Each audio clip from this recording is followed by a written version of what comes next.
Hello students, exam time official YouTube চ্যানেলে তোমাদের সবাইকে স্বাগত জানাই। আজকে ইতিহাস থেকে বেশ কিছু কোশ্চেন নিয়ে চলে এসেছি। মোস্ট ইম্পর্টেন্ট কোশ্চেন যেগুলো তোমাদের আসন্ন ডব্লিউবিএসএসসি গ্রুপ সি গ্রুপ ডির পরীক্ষা বলো বা ডব্লিউবিসিএস, ঠিক আছে, তার আহ, কারণ ডব্লিউবিসিএস প্রিলিমস এর পরীক্ষাও সামনেই আছে। তারপরে এর তোমাদের রেলওয়ে এনটিপিসি থেকে শুরু করে অন্যান্য যে কোনো কম্পিটিটিভ পরীক্ষাতে এই প্রশ্নগুলো তোমাদের জন্য খুবই হেল্পফুল হবে। তো আমি একটা সিরিজ নিয়ে আসবো, ঠিক আছে। এখন তো হিস্ট্রিটা চলছে, প্রত্যেকটা সাবজেক্ট থেকেই আস্তে আস্তে নিয়ে আসবো এবং এগুলো চলতে থাকবে। তো চলো আজকে শুরু করা যাক। আজকে চলো দেখে নিই। প্রথম প্রশ্নটা দেখো, নাসিক প্রশস্তি কে রচনা করেছিলেন?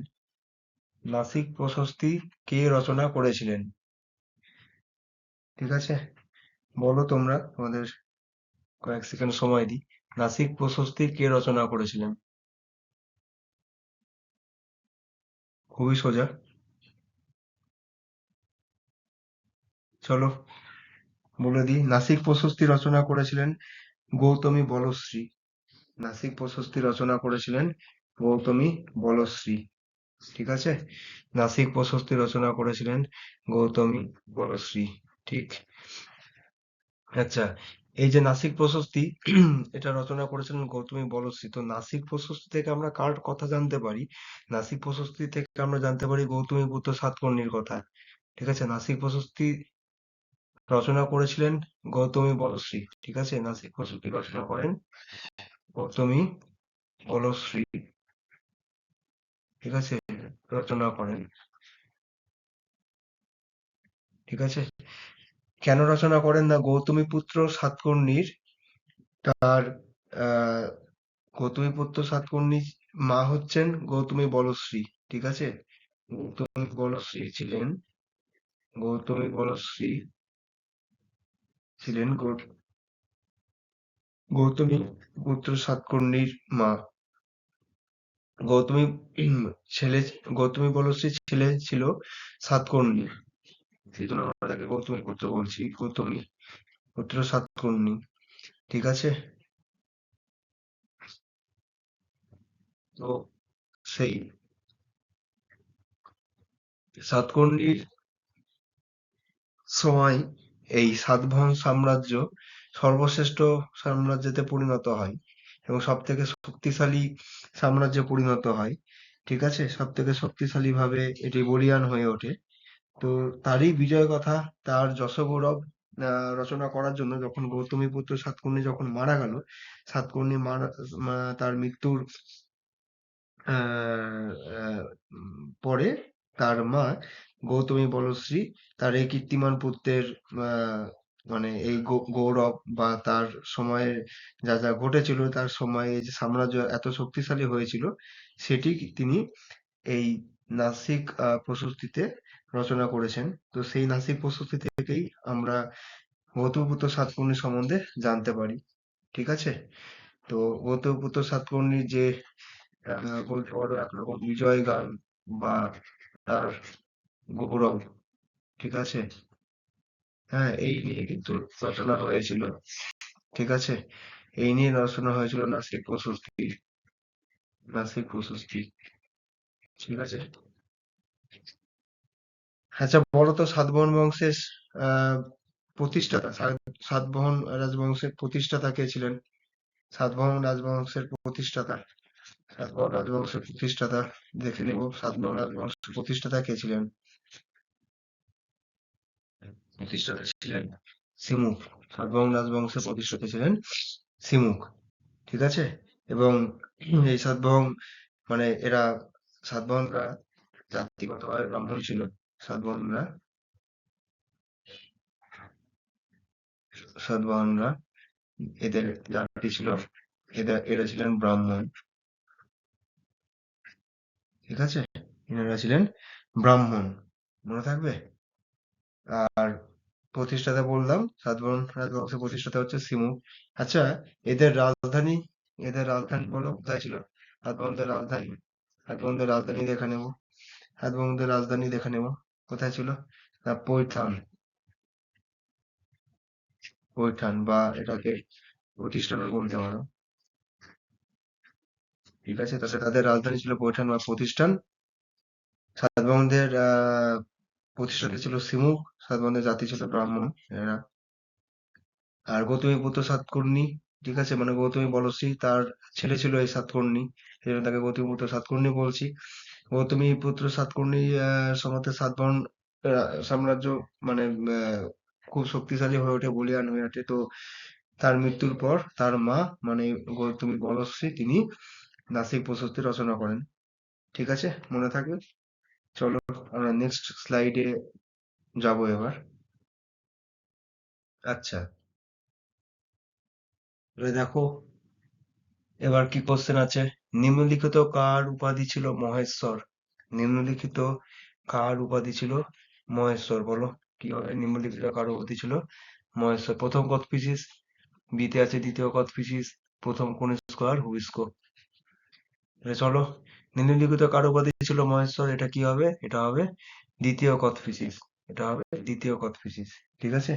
আচ্ছা বলো তো, দ্বিতীয় কথপিসিস এর আরেকটা নাম কি ছিল? দ্বিতীয় কথপিসিস কে, দ্বিতীয় কথপিসিস কে, ঠিক আছে, আমরা তার কি নামে চিনি? দ্বিতীয় কথপিসিসও যিনি, বিম কথপিসিসও তিনি। ঠিক আছে, বিম কথপিসিস। যদি এখানে বলতো যে না বিম কথপিসিস, তাহলে কিন্তু সেটা আমার অ্যান্সার হতো। দ্বিতীয় কথপিসিস বা বিম কথপিসিস একই ব্যক্তি। আচ্ছা, এই যে কনিষ্ক সাম্রাজ্য, ভারতে কনিষ্ক সাম্রাজ্যের প্রতিষ্ঠাতাকে, ভারতে কনিষ্ক সাম্রাজ্য তার প্রতিষ্ঠাতাকে, ঠিক আছে, ভারতবর্ষে কনিষ্ক সাম্রাজ্য মানে কুষাণ সাম্রাজ্য, কনিষ্ক বলছি সরি, ভারতে কুষাণ সাম্রাজ্য তার প্রতিষ্ঠাতাকে, ঠিক আছে, তার প্রতিষ্ঠাতা কিন্তু এই ভীম কোচটিসিসি, ঠিক আছে, বা দ্বিতীয় কোচটিসিস। ঠিক আছে, ভারতে কুষাণ সাম্রাজ্য, কুষাণ সাম্রাজ্য তিনি প্রথম প্রতিষ্ঠা করেন। কুষাণ সাম্রাজ্য প্রতিষ্ঠা করেন। তাহলে ভারতে কুষাণ সাম্রাজ্য প্রতিষ্ঠাতা করছেন ভীম কোচটিসিস বা দ্বিতীয় কোচটিসিস। ভীম কোচটিসিস বা দ্বিতীয় কোচটিসিস ভারতে কুষাণ সাম্রাজ্য প্রতিষ্ঠা করেন। চার, বলো যে তাহলে ভারতে কুষাণ সাম্রাজ্য প্রতিষ্ঠা করছেন দ্বিতীয় কোচটিসিস। তাহলে আমি যদি বলি যে না কুষাণ বংশের প্রথম আহ সম্রাট কে ছিলেন, কুষাণ বংশের প্রথম সম্রাট কে ছিলেন, তাহলে আমি কি বলবো? তাহলে হয়ে যাবে প্রথম কোচটিসিস।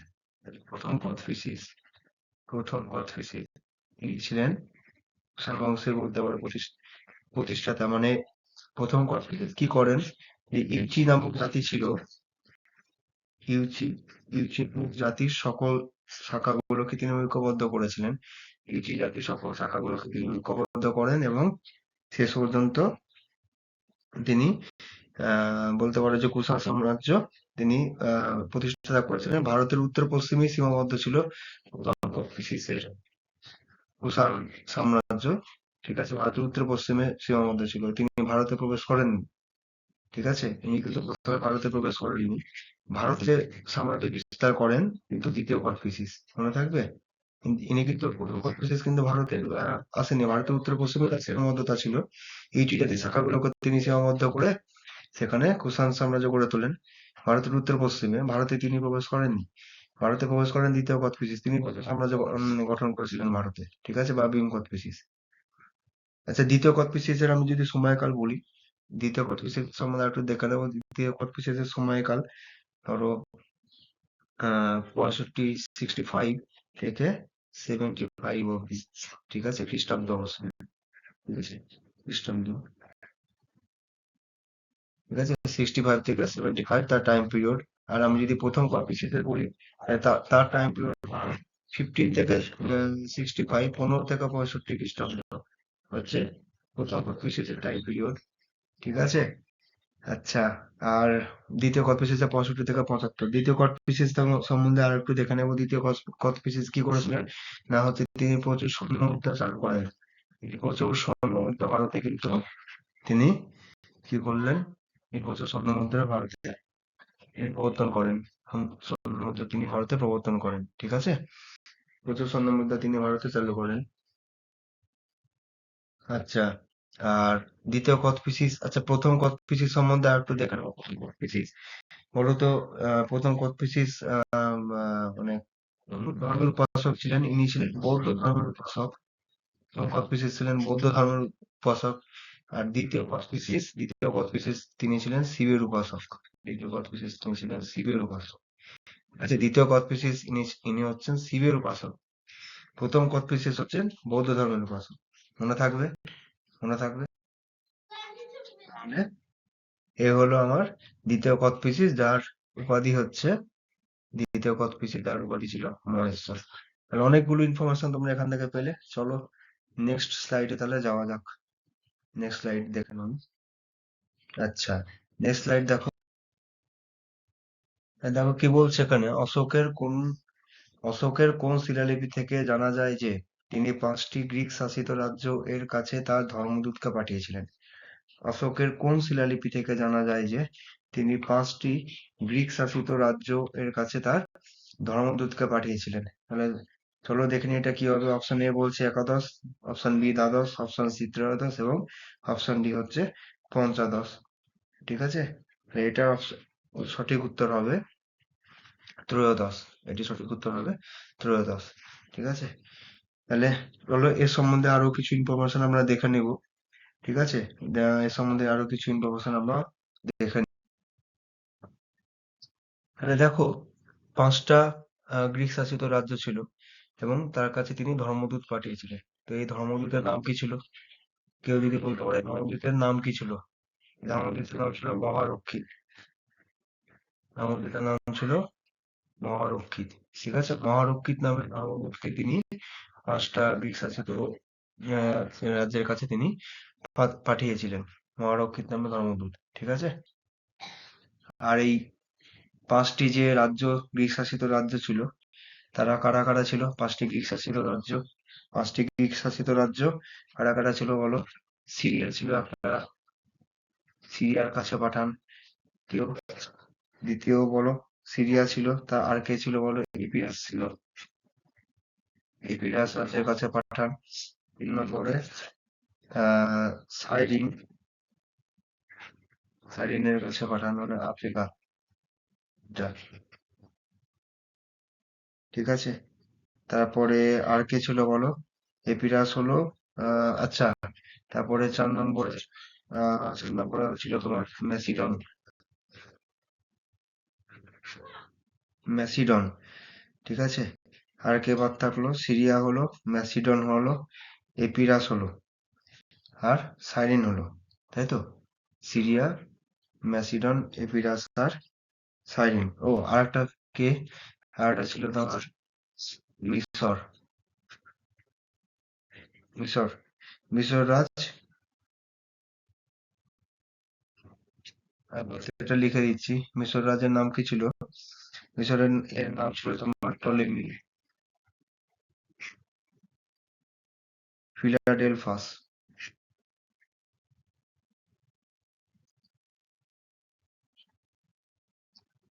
Ptolemy Philadelphus.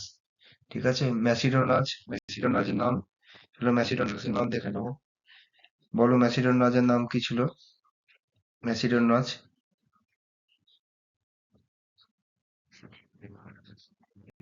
ইম্পর্টেন্ট। ম্যাসিডন রাজ, অ্যান্টিগোনাস,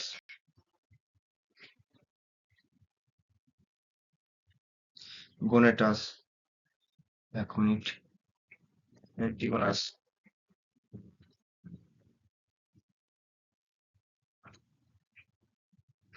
গোনেটাস। পেনটা খুব ডিস্টার্ব করছে আজকে। অ্যান্টিগোনাস, গোনেটাস। তাহলে ম্যাসিডন রাজ, অ্যান্টিগোনাস, গোনেটাস, মিশর রাজ হচ্ছে টলেমি ফিলাডেলফাস। আচ্ছা, আর বলো সাইরিন, সাইরিনটা, সাইরিনে কে রাজত্ব করতো? সাইরিন রাজ, বলো। সাইরিন, সাইরিন কেমন লাগবে? ছোট নাম, মেগাস। দেখা যাচ্ছে সাইরিন, মেগাস, সরি, এপিরাস বলো। এপিরাস কে ছিল? এপিরাস, এপিরাস বলো কে ছিল? এপিরাস ছিল আলেকজান্ডার, এপিডাস হচ্ছে আলেকজান্ডার। আর সিরিয়ার অধিপতির নাম কি ছিল? সিরিয়ার অধিপতির নাম সিরিয়ার অধিপতির নাম ছিল অ্যান্টিওকাস। অ্যান্টিওকাস ক্লিওস। এক মিনিট, এক মিনিট দাঁড়াও তো।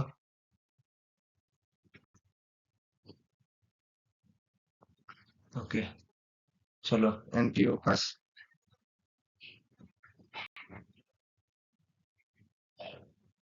থিওস। ওকে, সিরিয়ার অধিপতি কি? অ্যান্টিওকাস থিওস। আর এপিডাসের হচ্ছিল আলেকজান্ডার। ওকে, সাইরিনের হচ্ছে রেগাস। ঠিক আছে, ম্যাসিডন অ্যান্টিগোনাস গোনাটাস। আর মিশর রাজ টলেমি ফিলাডেলফাস। মনে থাকবে? তাহলে এই পাঁচজনের কাছে তিনি মহারক্ষিত নামে দূতকে তিনি পাঠিয়েছিলেন ধর্মের প্রচারের জন্য। ওকে, চলো নেক্সট স্লাইড দেখে নেব। ওকে, দেখো, তাহলে দেখো এখানে তৃতীয় বৌদ্ধ সংগীতি কোথায় অনুষ্ঠিত হয়? তৃতীয় বৌদ্ধ সংগীতি কোথায় অনুষ্ঠিত হয়? হলো প্রথম অপশন কাশ্মীর, সেকেন্ড হচ্ছে উজ্জয়িনী, তারপরে তারপরে কি আছে অবন্তী, আর লাস্ট অপশন ডি পাটলিপুত্র। তৃতীয় বৌদ্ধ সংগীতি কোথায় অনুষ্ঠিত হয়? তৃতীয় বৌদ্ধ সংগীতি, চলো এটা হবে অপশন ডি পাটলিপুত্র। ঠিক আছে, আচ্ছা, তৃতীয় বৌদ্ধ সংগীতি কার সময়তে হয়েছিল? না, অশোকের সময়তে। ঠিক আছে, অশোকের সময়তে। কেন অনুষ্ঠিত হয় তৃতীয় বৌদ্ধ সংগীতি? কেন অনুষ্ঠিত হয়? কি দরকার ছিল অনুষ্ঠান করার? ঠিক আছে না, বৌদ্ধ ধর্মর প্রচার এবং বৌদ্ধ ধর্ম যাতে সম্প্রদায় আর জাতি বিস্তার লাভ করে, বৌদ্ধ ধর্ম। ঠিক আছে, সেজন্য তৃতীয় বৌদ্ধ সংগীতি তিনি পাটলিপুত্রতে তিনি করেছিলেন। তৃতীয় বৌদ্ধ সংগীতি পাটলিপুত্রতে তিনি করেছিলেন। সম্রাট অশোক করেছিলেন তৃতীয় বৌদ্ধ। সম্রাট অশোকের সময়তে তৃতীয় বৌদ্ধ সংগীতি হয়। ঠিক আছে, আচ্ছা, নেক্সট স্লাইড চলো। আচ্ছা দেখো, এখানে কি বলছে দেখো, সম্রাট অশোকের সাম্রাজ্যের আয়তন সম্পর্কে কার লেখা থেকে জানা যায়? সম্রাট অশোকের সাম্রাজ্যের আয়তন সম্পর্কে কার লেখা থেকে জানা যায়? Option A Kalhana, option B Hiuen Tsang, option C Vasubandhu, আর অপশন ডি হচ্ছে বোথ এ অ্যান্ড বি। চলো, কলন, হিউয়েন সাং, বসুবন্ধু, না বোথ এ অ্যান্ড বি? আচ্ছা, কলনটা তো সবাই জানো যে কলন কি লিখেছিল? রাজতরঙ্গিনী। কলনে লেখা রাজতরঙ্গিনী, রাজতরঙ্গিনী। কলন কি লিখেছিলেন? রাজতরঙ্গিনী। ঠিক আছে, আর কলনের লেখা থেকে, কলন লিখেছে রাজতরঙ্গিনী, ইনার লেখা থেকে আমরা বেশি জানতে পারি। ঠিক আছে, কিন্তু হিউয়েন সাং এর লেখা থেকেও আমরা জানতে পারি। এখানে বলে রাখি যে কলন যে রাজতরঙ্গিনী লিখেছিলেন তার এই রাজতরঙ্গিনী লেখা থেকে, মানে কলনের এই রাজতরঙ্গিনী থেকে আমরা জানতে পারি যে কাশ্মীর সম্বন্ধে, যে কাশ্মীর যে সাম্রাজ্যভুক্ত করেছিলেন। ঠিক আছে, কাশ্মীর, কাশ্মীর তার সাম্রাজ্যভুক্ত ছিল, এটা আমরা জানতে পারি। হিউয়েন সাং এর লেখা থেকে আমরা জানতে পারি যে বাংলাও আর এটা মানে ইয়ে ছিল, সাম্রাজ্যভুক্ত হয়েছিল। কলনের রাজতরঙ্গিনী থেকে জানতে পারি কাশ্মীর সম্বন্ধে, যে সম্রাট অশোকের সাম্রাজ্য বিস্তার হয়েছিল। এবং হিউয়েন সাং থেকে জানতে পারি, হিউয়েন সাং এর লেখা থেকে আমরা জানতে পারছি যে বাংলার উপরও মৌর্য শাসনের অধিকার ছিল। ঠিক আছে, তো কলন এবং হিউয়েন সাং মানে দুটোই যেহেতু অপশনে আছে, তো এখানে বোথ এ অ্যান্ড বি করে দেবো। Both A and B option হবে। ঠিক আছে, option D is the right option, both A and B. ঠিক আছে, যেহেতু কলন রাজতরঙ্গিনী লিখেছিলেন, তো সেখানে রাজতরঙ্গিনী থেকে আমরা তোমার কাশ্মীর সম্বন্ধে জানতে পারছি যে কাশ্মীরের উপর সম্রাট অশোকের আহ দখল ছিল। এবং হিউয়েন সাং তিনি তার লেখা থেকে জানতে পারছি যে বাংলাতেও মৌর্য শাসনের বা অশোকের অধিকার ছিল। তো এই দুটোই যেহেতু পাচ্ছি, সেজন্য বোথ এ অ্যান্ড বি। যদি হিউয়েন সাংটা না দিত তাহলে তো কলম হতো। ঠিক আছে, কিন্তু এখানে বোথ এ অ্যান্ড বি হবে। আচ্ছা, চলো নেক্সট আমরা দেখে নিই। চতুর্থ বৌদ্ধ সংগীতি কোথায় অনুষ্ঠিত হয়? চতুর্থ বৌদ্ধ সংগীতি কোথায় অনুষ্ঠিত হয়? অযোধ্যা, পাটলিপুত্র, তারপর হচ্ছে কাশ্মীর আর উজ্জয়িনী। এটা কি হবে? এটা হবে কাশ্মীর। এটা হবে কাশ্মীর। আচ্ছা চলো এখান থেকে কিছু ইনফরমেশন দেখে নিই। চতুর্থ বৌদ্ধ সংগীতি কার সময়তে হয়েছিল? নাকি কনিষ্কর সময়তে? চতুর্থ বৌদ্ধ সংগীতি কার সময় হয়? কনিষ্কের আমলে হয়। ঠিক আছে, প্রথম কনিষ্ক। চতুর্থ বৌদ্ধ সংগীতি সময় কনিষ্কের সময়তে হলো। আর এই কনিষ্কের যে সময়তে এই কাশ্মীরে, কনিষ্কের সময়তে এই যে কাশ্মীরে চতুর্থ বৌদ্ধ সংগীতে হলো, ঠিক আছে, সেখানে মানে এটা কে নেতৃত্ব দিয়েছিলেন বা এর মেন ভূমিকায় কে ছিলেন? ঠিক আছে, বসুবন্ধু। বসুবন্ধু কে ছিল? বসুবন্ধু ছিল সেই কনিষ্কের আমলে একজন বৌদ্ধ পণ্ডিত। ঠিক আছে, কে ছিল না?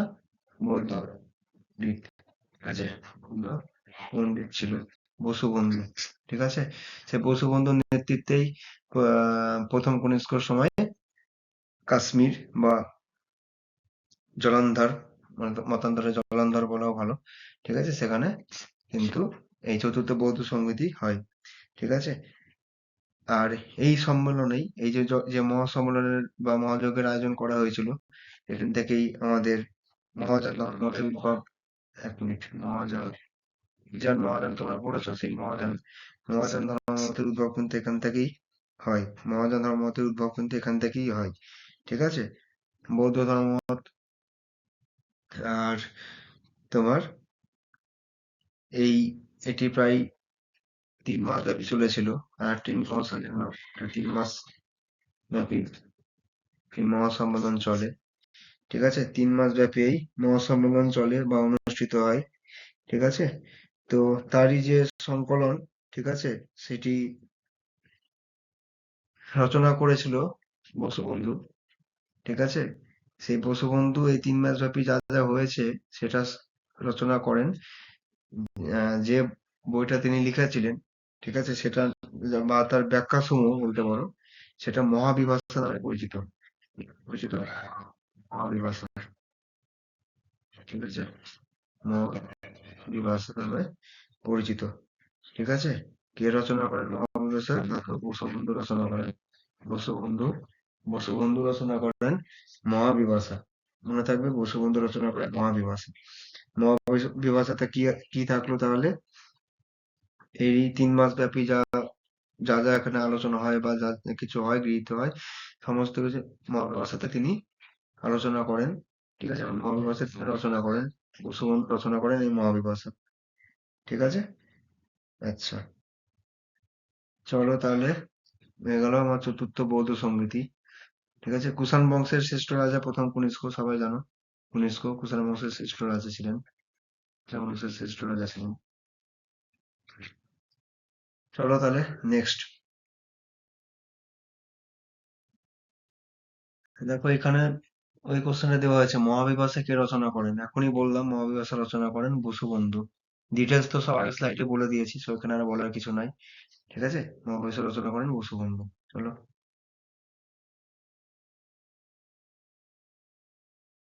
আচ্ছা কোশ্চেনটা দেখে নি। অমিত্র ঘাট কার উপাধি ছিল? অমিত্র ঘাট কার উপাধি ছিল? Option A Ashoka, option B Bindusara, option C Bimbisara, option D Kanishka. চলো কি হবে? অমিত্র ঘাট কার উপাধি ছিল? বলো, Amitraghata. Option B is the right option. Option B is the right option, Bindusara. ঠিক আছে, তো বিন্দুসার, বিন্দুসারের বাবা কে ছিল? বা বিন্দুসার কার পুত্র ছিল? চন্দ্রগুপ্ত। চন্দ্রগুপ্তের মৃত্যুর পর তিনি সাম্রাজ্য বসেন চন্দ্রগুপ্ত। ঠিক আছে, বিন্দুসারের টাইম পিরিয়ড আমরা দেখে নেব। বিন্দুসারের টাইম পিরিয়ড হচ্ছে তোমার 300 থেকে 273 খ্রিস্টপূর্বাব্দ BC। ঠিক আছে,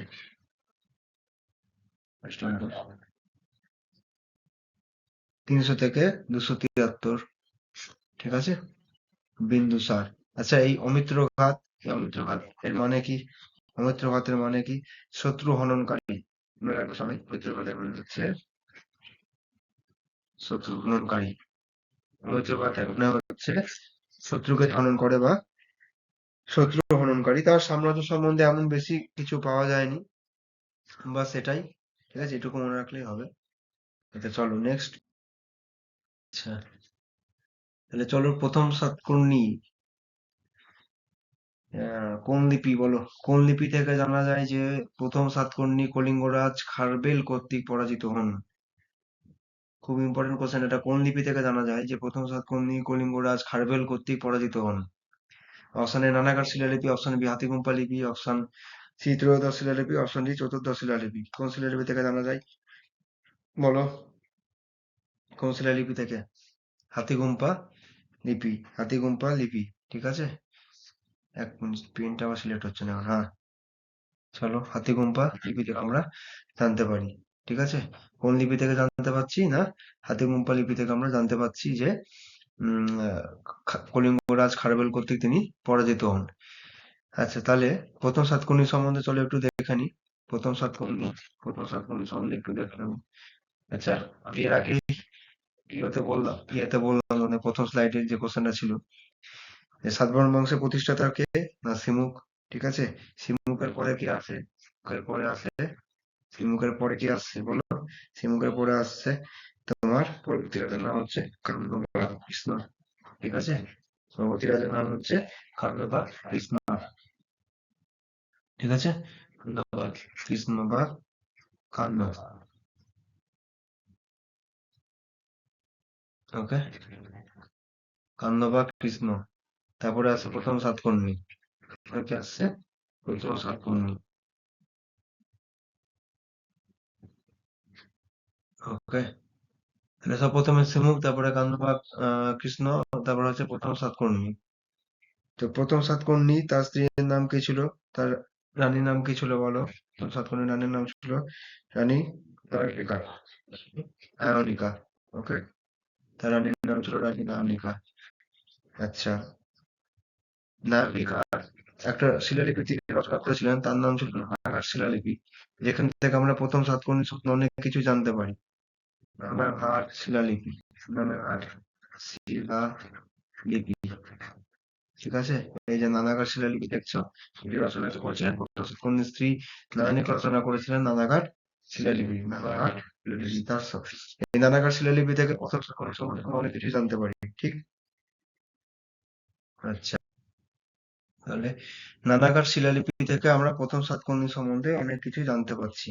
ঠিক আছে, আর যদি বলে যে কলিঙ্গরাজ খারবেল কর্তৃক তিনি পরাজিত হন, সেটা আমরা কোথা থেকে জানতে পারি? সেটি আমরা জানতে পারি তোমার হাতিগুম্পা লিপি থেকে। সেটি আমরা জানতে পারি হাতিগুম্পা লিপি থেকে। ঠিক আছে, আচ্ছা তাহলে চলো আর কি বলো আর। আচ্ছা আর একটা কথা এখানে বলে দিই, আরেকটা ইনফরমেশন। প্রথম সাতকর্ণী তার উপাধি কি ছিল জানো? তার উপাধি ছিল অপ্রতিহত চক্র। ঠিক আছে, তার উপাধি একটা ছিল অপ্রতিহত চক্র, অপ্রতিহত চক্র। আর একটা তিনি উপাধি পেয়েছিলেন দক্ষিণা পথপতি, দক্ষিণা পথপতি। ঠিক আছে, অপ্রতিহত চক্র আর দক্ষিণা পথপতি, অপ্রতিহত চক্র আর দক্ষিণা পথপতি। ঠিক আছে, এই উপাধি দুটো তিনি কেন নেন? ঠিক আছে, এই উপাধিগুলো তিনি কেন নেন বলো? কেউ যদি বলতে পারো এই উপাধি দুটো। ঠিক আছে, এই উপাধিগুলো তিনি কেন দিয়েছিলেন? দেখবে কোনো না কোনো কিছু জয় করার পরেই সাধারণত উপাধিগুলো নেওয়া হয়। তিনি মালব জয় করেছিলেন। কি জয় করেছিলেন? না মালব তিনি জয় করেছিলেন। মালব জয় করার পরে তিনি অপ্রতিহত চক্র এবং দক্ষিণা পথপতি এই দুটো উপাধি তিনি গ্রহণ করেন এবং অশ্বমেধ যজ্ঞও দেন এবং গ্রহণ করেন। ঠিক আছে, বোঝা গেল? প্রথম সাতকর্ণী মালব জয় করেছিলেন এবং অশ্বমেধ যজ্ঞ করেন। ঠিক আছে, এবং অপ্রতিহত চক্র আর পথপতি এই দুটো উপাধি তিনি নেন। চলো নেক্সট স্লাইড দেখে নেব। নেক্সট স্লাইড কি বলছে দেখো। গৌতম বুদ্ধ কোন ভাষায় সর্বসাধারণকে উপদেশ দিতেন? গৌতম বুদ্ধ কোন ভাষায় সর্বসাধারণকে উপদেশ দিতেন? কোন ভাষায় উপদেশ দিতেন সর্বসাধারণকে? ঠিক আছে, অপশন এ পালি, বি হচ্ছে প্রাকৃত, সি হচ্ছে সংস্কৃত এবং কোনোটি নয়। কোন অপশনটা হবে বলো? পালি ভাষা হবে। Option A is right option, option A is the right option. পালি ভাষা সহজ। ঠিক আছে, সবাই যাতে প্রত্যেকে যাতে খুব সহজে বুঝতে পারে ঠিক আছে? তার ধর্ম সম্বন্ধে, ঠিক আছে? সর্বসাধারণ, প্রত্যেকটা সাধারণ মানুষ যাতে সহজে বুঝতে পারে সেজন্য তিনি সহজ ভাষায় তার ধর্ম প্রচার করতেন। সেজন্য তিনি পালি ভাষাকে বেছে নিয়েছিলেন। ঠিক আছে? পালি ভাষাকে তিনি বেছে নিয়েছিলেন বৌদ্ধ ধর্ম প্রচারের জন্য। মনে থাকবে?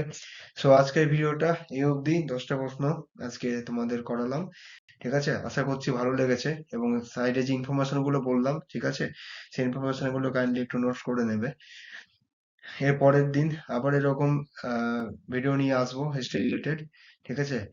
আর এইগুলো খুব ইম্পর্টেন্ট আসলে তোমাদের পরীক্ষার জন্য। সো আশা করি ভিডিওটা ভালো লেগেছে। যদি ভালো লেগে থাকে একটা লাইক করবে, চ্যানেলটা এক্সাম টাইম চ্যানেলটা সাবস্ক্রাইব করে দেবে এবং দয়া করে আমাদের যে টেলিগ্রাম চ্যানেল আছে লিংক ডেসক্রিপশনে দিয়ে রেখেছি, সেটাতে জয়েন করে যাবে। ভিডিওটা লাইক শেয়ার কমেন্ট করবে। তোমাদের কমেন্ট, তোমাদের লাইকই আমাকে আরো মোটিভেট করে ভিডিও বানানোর জন্য। সো আজ এই অবধি। ঠিক আছে? খুব মন দিয়ে পড়াশোনা করো, সামনেই পরীক্ষা আসছে। ভিডিওটা আর লম্বা করবো না। সো অনেক অনেক থ্যাংক ইউ ভিডিওটা দেখার জন্য। সবাই খুব ভালো থেকো। চলো টাটা।